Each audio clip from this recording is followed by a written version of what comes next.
బొల్లారంలో 56 లక్షలకే gated కమ్యూనిటీలో 2 BHK flat. Just call. America మాజీ అధ్యక్షుడు డొనాల్డ్ ట్రంప్ని చంపే కుట్ర జరుగుతుందా?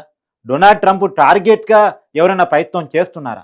ఎందుకు ఈ మాట అనాల్సి వస్తుందంటే, గతంలో మీ అందరికీ తెలుసు, డొనాల్డ్ ట్రంప్ ఎన్నికల ప్రచారం నిర్వహిస్తుండగా కాల్పుల సంఘటన ఆయన కుడి చేతికి తగులుతూ తుపాకీని గురిపెట్టి కాల్చిన విషయం మీ అందరికీ తెలుసు.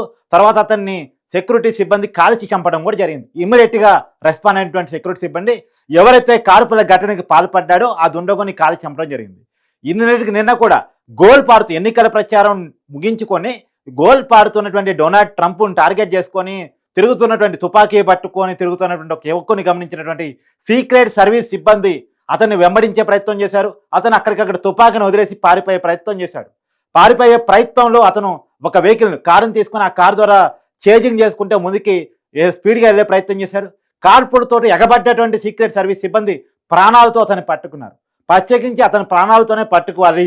వరుసగా దీనికి కారణాలు ఏంటి, ఎందుకు జరుగుతుంది, డొనాల్డ్ ట్రంప్ టార్గెట్ చేసుకుని ఎవరు చేస్తున్నారు అనేది ప్రధానంగా అనుకున్నటువంటి పోలీసులు అతన్ని కాల్చి చంపాలని ఈసారి అనుకోలేదు. ఖచ్చితంగా ప్రాణాలతో పట్టుకుందాం అని అనుకున్నారు. ఆ రకంగా పట్టుకున్నారు. ఎందుకు డొనాల్డ్ ట్రంప్ని టార్గెట్ చేసుకుని తుపాకులతో నడుస్తూ ఉన్నారు? వాస్తవం ఏంటంటే, అమెరికాలో గన్ కల్చర్ ఎక్కువ. అమెరికా గన్ కల్చర్కి మన అనేక మంది తెలుగు వాళ్ళు కూడా బలైపోయారు. జాతి అహంకారంతో కూడిన కాల్పులో నడుస్తూ ఉంటే అమెరికాలో. కాకపోతే డొనాల్డ్ ట్రంప్ని ఎందుకు టార్గెట్ చేసుకున్నారు? ఆయన ఒక స్థాయి ఉన్న వ్యక్తి, ఆయనకి చుట్టూ సెక్యూరిటీ ఉంటుంది, మాజీ అధ్యక్షుడు, ఇప్పుడు కూడా ఎన్నికల్లో పోటీ చేస్తూ ఉన్నాడు. ప్రధానంగా పోటీ మీ అందరికీ తెలుసు, డొనాల్డ్ ట్రంప్ వర్సెస్ కమలా హారిస్ ప్రజెంట్ నడుస్తూ ఉంది.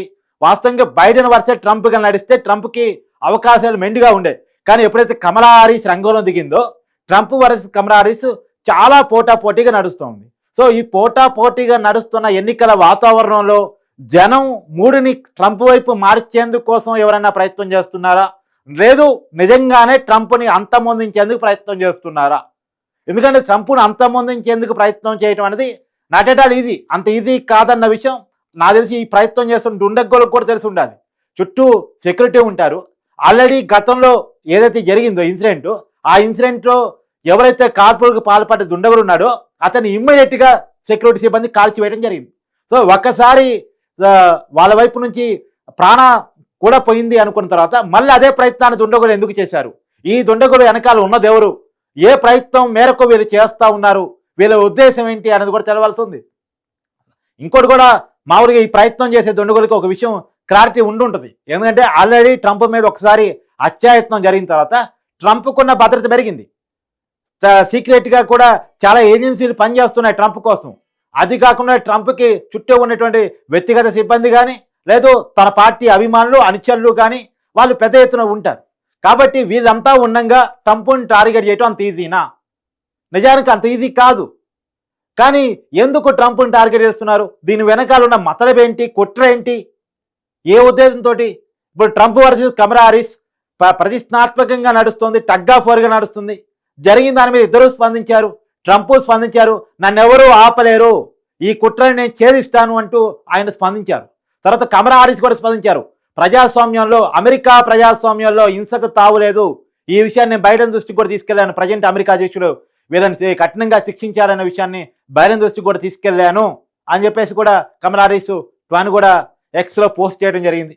కాబట్టి ఏది ఏమైనా సరే, కమలా హారిస్ వర్సెస్ ట్రంప్ మధ్య జరుగుతున్నటువంటి అమెరికా ఎన్నికల గోల అది తుపాకీలకు కూడా పనిచెప్తుందా? వ్యక్తిగత దాడులకి, హింసకు కూడా పనిచెప్తుందా? ఒక భయంకర వాతావరణాన్ని అమెరికా క్రియేట్ చేస్తుందనే అనుమానం కలుగుతూ ఉంది. వరుసగా రెండు దాడులు. ఒకసారి ట్రంప్ మీద ఎన్నికల ప్రచారం చేస్తూ ఉండగా ఎన్నికల ప్రసంగం ముగిసిన తర్వాత ట్రంప్ను టార్గెట్ చేసుకొని తుపాకీని గురిపెట్టి కాలిస్తే అతని కుడి చేతిని తాకుతూ ఆ తుపాకీ గుండెపోయిన పరిస్థితి. ఇమీడియట్గా రెస్పాండ్ అయినటువంటి సెక్యూరిటీ సిబ్బంది ఇమీడియట్గా అక్కడ ఎవరైతే దుండగుడు ఉన్నాడో అతను వెంటనే కాల్చి చంపిన పరిస్థితి.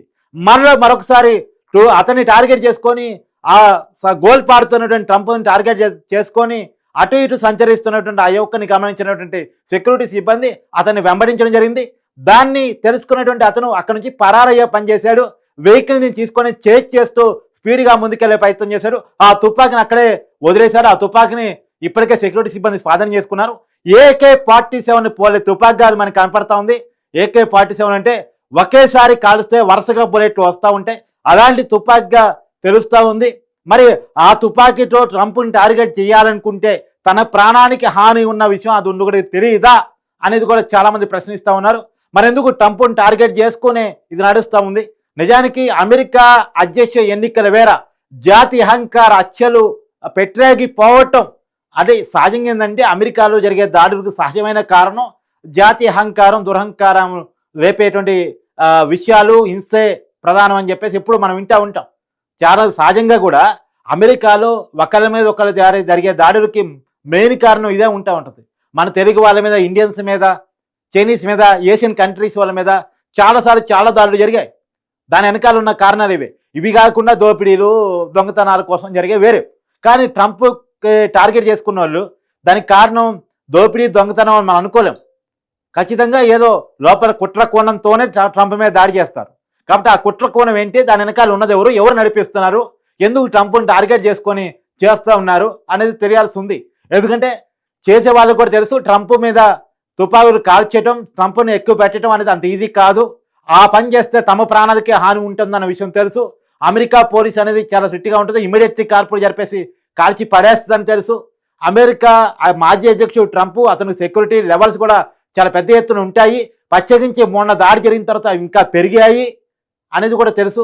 మరి తెలిసి ఈ ప్రయత్నానికి ఎవరు ఒడిగడుతున్నారు ఏంటి అనేటువంటిది కూడా రాబోయే కాలంలో తెలియాల్సి ఉంది. కానీ ఏదేమైనా రెండోసారి ట్రంప్ టార్గెట్గా ఒక గురి జరిగింది అని చెప్పాలి. మొత్తానికి ఆ దుండగుణ్ణి సీక్రెట్ సర్వీస్ సిబ్బంది అమెరికా పోలీసులు తమ ఆధీనంలోకి తీసుకున్నారు. ఆ తుపాకి కానీ అతను కానీ ప్రజెంట్ పోలీసుల ఆధీనంలోనే ఉన్నాడు. మరి రాబోయే కాలంలో ఇన్వెస్టిగేషన్లో తేలాల్సింది ఏ రకమైన కుట్ర ట్రంప్ మీద జరుగుతుంది ఏంటి అనేటువంటిది. సరే, మొత్తానికి ఈ కాల్పుల సంగతి అనేది ఒకసారి పక్కన పెడితే అమెరికా అధ్యక్ష ఎన్నికలు అనేటువంటిది రసవత్తరంగా జరుగుతూ ఉంది. సో ఏదైనా మాటలు ప్రతి మాటలు వాస్తవానికి ట్రంప్ వర్సెస్ బైడెన్గా ఉన్నప్పుడు లాస్ట్ డిబేట్ జూన్లో జరిగినప్పుడు ఖచ్చితంగా ట్రంప్కి అనుకూలంగానే డిబేట్ జరిగింది మీడియాలో అని చెప్పాలి. ఎందుకంటే నేను యంగు బైడెన్ కంటే నేను షార్ప్ అనేది ట్రంప్ ప్రొజెక్ట్ చేసుకునే ప్రయత్నం చేశారు. కానీ మొన్న రీసెంట్గా ఇంటర్నేషనల్ ఛానల్లో జరిగిన డిబేట్లో ట్రంప్ని కమలా హారిస్ మాటలతో ఓడగొట్టిందని చెప్పారు. ఒక రకంగా కమలా హారిస్ మాటకి మాట కౌంటర్ ఇచ్చి తనేంటో చూపించుకుందని చెప్పారు. ప్రజెంట్ ట్రెండింగ్ కమలా హారిస్కి నడుస్తున్నటువంటి క్రమంలో ట్రంప్ టార్గెట్గా గురి చూడటం అనేటువంటిది, ట్రంప్ టార్గెట్గా ఈ దాడులు చేయటం అనేటువంటిది దేనికోనం మరి దేనికోసం అనేది తెలియాల్సినటువంటి అవసరం అయితే కనపడతా ఉంది.